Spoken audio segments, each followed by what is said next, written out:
Lucky Boys Podcast. Look, every agency has a bloated budget.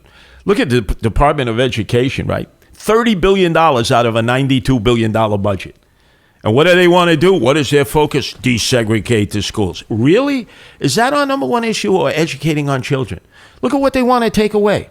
They want to take away the advanced testing program so that kids who apply themselves, who study, who play by the rules, their families, now, you can't get into Stuyvesant or Brooklyn Tech or Bronx High School of Silence or Townsend or Staten Island Tech. No. You can't be. Wait, now you change the rules all of a sudden because Asians happen to be doing the best? Wow. This is what they used to do to the Jewish kids. First person to address that. Right. That's a major issue that a lot of people within our community talk about. Like, why do Asians have to be extra smart to get in those specialized schools, whereas other people, they can... Just like the 60s and 70s, that's what happened to Jewish kids. They put a cap on them. They put a cap on them in universities, in special high schools, in advanced programs. Look, there's gifted and talented. I have 3 sons. My 2 youngest sons tried to get into gifted and talented. I remember I went with them. I waited in the auditorium. They had their interview, out of sight, out of mind.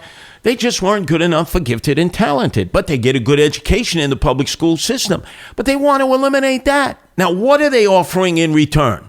Well, there's charter schools, but they don't want to allow for any more charter schools. And then you have the parochial schools who actually have been open all through the pandemic. They've had kids in the classroom, no problems. But no, we can't do it the parochial school way. Well, I'll tell you what they're all going to have to do, whether it's a public school, a charter school, or a parochial school. More vocational training. Look at where the demands in the job market is. They need electricians, plumbers, carpenters. You know that 1/3 of those who program computers, who are programmers at Google, have only graduated high school.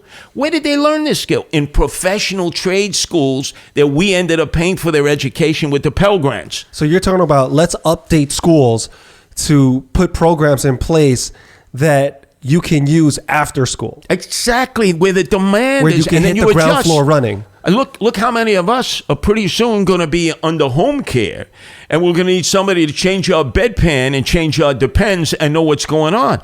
You can't just have unskilled people doing that. I could not agree more with you. Right. And now we need to raise their standards and give them vocational training so the moment they're out of school, even if they're just out of high school, if they don't go on for any advanced training, they can get a job. They can be self-supportive. They can raise a family. They can be productive citizens.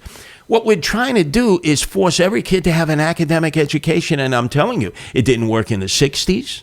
And it's not going to work in 2020s.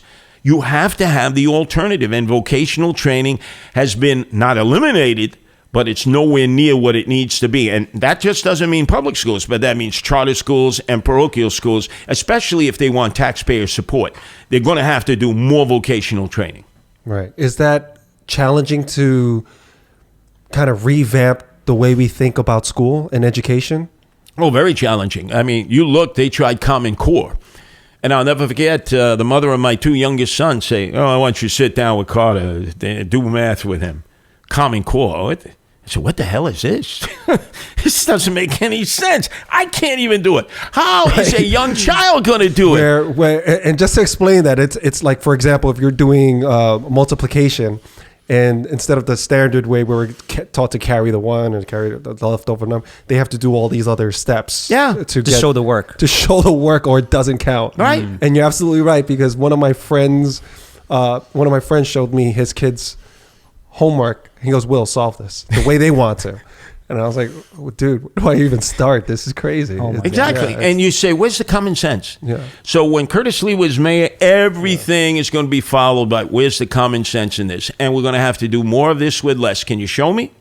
You know how they say, show me the analytics. Break it down for me. That's Bloomberg. He used to be the numbers guy. He had no sensitivity. He had no common touch with the average man. Show me the analytics.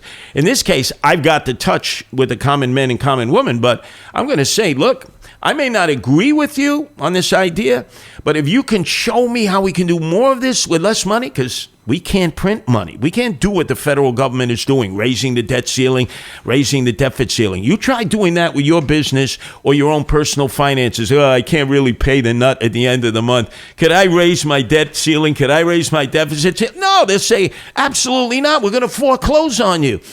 The city must have a balanced budget, and we have to use common sense. So I don't care if you're Democrat, Republican, independent, apolitical.